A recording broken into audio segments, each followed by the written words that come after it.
Hi everyone, it's Tracy Malone from narcissistabusesupport.com. Today I am going to talk to a very, very serious topic, a topic that my estranged parents experience, worry about, and ask for help. This is when the narcissistic parent ignores, belittles, or abuses your grandchildren. It's one thing that they're abusing your child, but now you see it in the sidelines of seeing how they mistreat your grandchildren. The people that I have seen have this happen, it is a nightmare. Whether they're being manipulated, whether they're being like name called, whether they're made to not feel good enough, they can't do anything right, they're always yelling at them. Um, if they are insulting them or using them as pawns, right?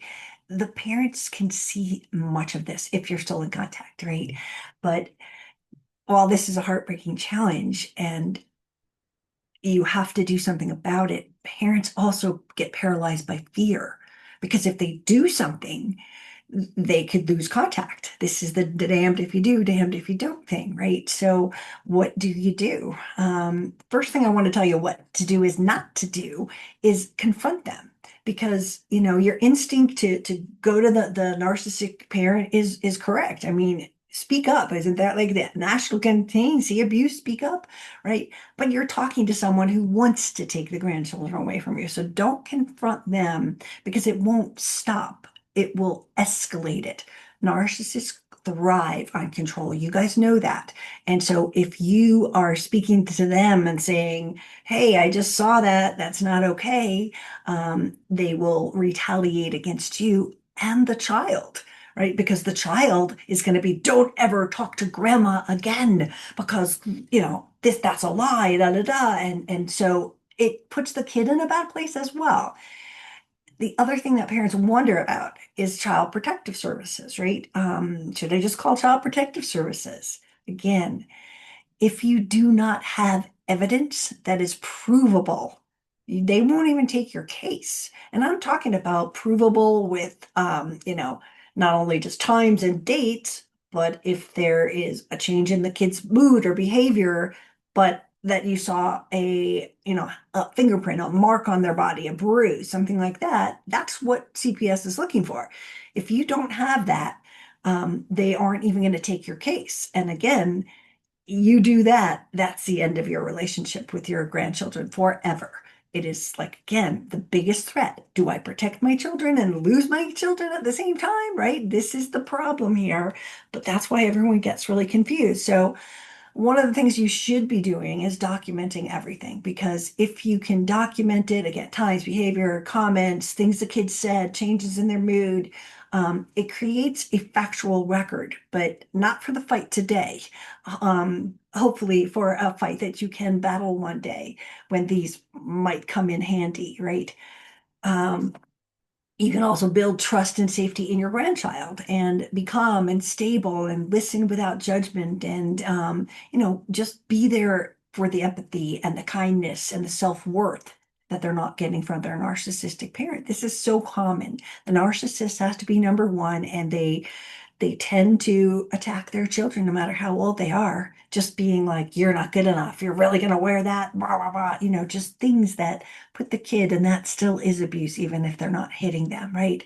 Um, if you witness physical abuse, this is the line. So we were talking comments, belittling, things like that in this last part. But if you're witnessing physical abuse, like you have to realize that if you are in this difficult situation, this is potential child endangerment, right? So in this case, we still need all of that evidence, or nobody, even the cops, won't listen to you.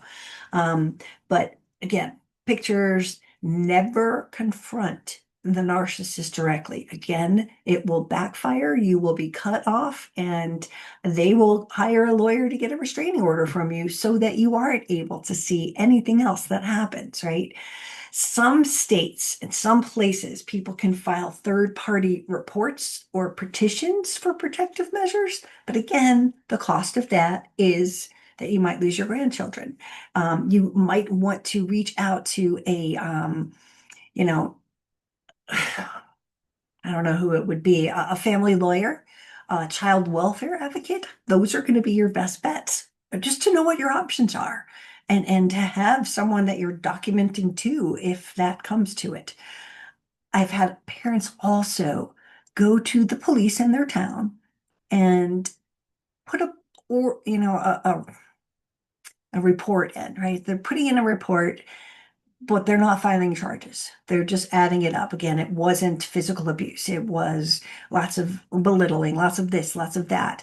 So just if you want to do that, ask if your police station would do that because I'm pretty sure those that have done it, that means they have, if someone reports child abuse, the police have to go and check it out. Same results. You will not see your child, your grandchildren again. So I know how hopeless this is. I know this sucks because your hands are tied. And, if you hold on to doing some of these things again, if you need to talk to an advocate, get into a domestic violence place, they'll take your call and just say, what do I do here? Right. So I know this isn't all the answers because the answer is sucky. The answer is yikes, anything you do will be used against you. So, I hope this helped. I know it's not great answers, but record, process, do anything you can to get that evidence, and then you could potentially present it and um, have something done to them. Again, it's your word against theirs, and they will have groomed the child to deny anything ever happened. No, that didn't happen. No, I didn't say that to grandma. That's what happens every single time. That's what happens in abuse. So this is my new book in case you haven't gotten it yet. And if you did, please go leave a review for it because the reviews are coming in and they're great. And it makes my heart sing and my eyes cry every time I read one of these amazing reviews. So this is Tracy Malone. If you are looking for more help, I have so many blogs on my website, narcissistabusesupport.com. Go to the menu, find the blog, and then when you're on the blog, on the left side, it has categories and I do, families and divorce and all kinds of things. But just go to the estranged category and you'll just get the blogs about estrangement. That will help you guys. All right. Until next time, I'll see you guys soon.